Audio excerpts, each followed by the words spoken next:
শুভ সকাল বন্ধুরা, কেমন আছেন সবাই? নতুন আরও একটি ভিডিওতে সবাইকে ওয়েলকাম করছি। সকাল সকাল ঘুম থেকে উঠেই এত সুন্দর পরিবেশ দেখে একটু হাঁটতে বেরিয়েছি। তো গত ভিডিওতে তো দেখেছেন আমি আমার ননদের বাড়িতে আসছি, আর কি সুন্দর পরিবেশ দেখেন, কি সুন্দর সকালবেলায় পাখি ডাকছে, আর সেই সাথে আবহাওয়াটাও বেশ ভালো। আর এখানে এসে দেখছি অনেক শাক হয়েছে। এগুলোকে আমাদের এলাকায় বলে হেলেঞ্চা শাক। একটু তেতো তেতো লাগে, কিন্তু এই শাকটা আমার ভীষণ পছন্দের। বেশ অনেক বছর পর শাকগুলোকে দেখে বসে পড়েছি শাক তুলতে। ছোটবেলায় মাকে দেখতাম সকালবেলায় বেশি করে মাছ দিয়ে শাকগুলো দিয়ে ঝোল করতো। একটু তেতো লাগতো, কিন্তু খেতে চাইতাম না। মা অনেক বকাঝকা করতো, তারপরে একটু পাতে নিয়ে খেতাম। কিন্তু এখন বুঝতে পারি এই শাকটার স্বাদ কতটা ভালো। তো আমার বড় যাও বললো একটু বেশি করে তুলে নিয়ে যেতে, যাওয়ার সময় বাড়িতে নিয়ে যাব। আর সকালবেলায় দিদিভাইকে বলেছি যে একটু ঝোল করে দিতে। সকালে আজকে আম ডাল করেছে, বেশ গরম পড়েছে, আম ডাল খেতে কিন্তু ভালোই লাগে। আর গতকাল যে পিঠেগুলো করেছিল দিদিভাই, পিঠেগুলো বেশ ভিজে একদম তুলতুল হয়ে গিয়েছে। বাটিতে কয়েকটা নিয়ে নিয়েছি, সবাই যেহেতু কাজে ব্যস্ত, সবাইকে খাইয়ে দেব। সংসারে মানুষ বেশি হলে কাজও বেশি হয়, আর মিলেমিশে সবাই মিলে যদি কাজ করা যায় তাহলে কিন্তু একার পক্ষে এতটা কষ্ট হয় না। মেজদির সবসময় দায়িত্ব থাকে মাছ মাংস কাটা ধোয়া। মেজদি খুব ভালো করে মাংস কাটতে পারে, ধুতে পারে।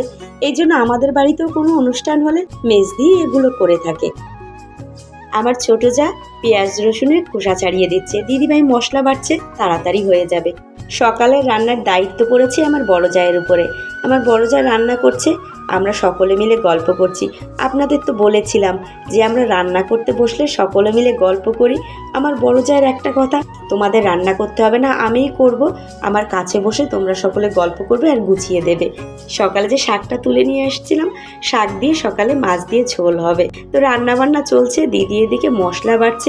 আমরা আসবো শুনে দিদিভাই সব মশলা রেডি করে রেখেছিল, কিন্তু এই 2 দিন খাওয়া হচ্ছে, যার জন্য সব ফুরিয়ে গেছে। আর এই সকালে সকলে মিলে বসে পড়েছি এক গামলা পান্তা ভাত নিয়ে। গতকাল তো পিঠে হয়েছে, রাতে সকলে পিঠে আর মাংস খেয়ে কেউই ভাত খায়নি। সেই অনেকগুলো ভাত রয়ে গিয়েছিল। বেশি করে পেঁয়াজ, শুকনো মরিচ, কাঁচামরিচ দিয়ে বেশ ঝাল ঝাল করে ভাতগুলো মাখানো হচ্ছে। আমার ছোট জাবার ভালো মাখাতে পারে, এজন্য ওরই দায়িত্ব পড়েছে। এবার সকলে মিলে খাওয়া শুরু করেছি। গরমের দিনে কিন্তু পান্তা ভাত খেতে সকালে বেশ ভালোই লাগে, আর সকলে মিলে যদি এইভাবে খাওয়া হয় তাহলে কিন্তু অন্যরকম একটা আনন্দ। আমার বড় যা বললো যে আমাকে বাটিতে দাও, আমি বসে বসে নিরিবিলি আস্তে আস্তে খেয়ে নিই। তো সকালের খাওয়া দাওয়া সেরে এবারে চলে এসেছি দুপুরে রান্নাবান্নায়। আমাদের বাড়িতে কোনো অনুষ্ঠান বা খাওয়া দাওয়ার যখন আয়োজন হয়, তখন রান্নার দায়িত্ব পড়ে আমার ছোট ননদের উপরে। শেষদির বাড়িতে তো আমরা সকলে চলে এসেছি, কিন্তু আমার ছোট ননদ কাজের জন্য আসতে পারেনি। বাকি ছিল 3 ভাই, তারাও একটু আগে পৌঁছে গেছে। তো এখন আমাদের বাড়ির সকলে আমরা শেষদির বাড়িতে। রান্না মাছ ঝোল প্রায় শেষ। পাবদা মাছটা কম ছিল, যার জন্য কিছু রুই মাছও দিয়ে দিয়েছি। মাছ ঝোলটা হয়ে গেছে প্রায়, নামিয়ে মাংস বসিয়ে দেব। মাংস হবে 2 রকমের, খাসির মাংস হবে, সেই সাথে মুরগির মাংস।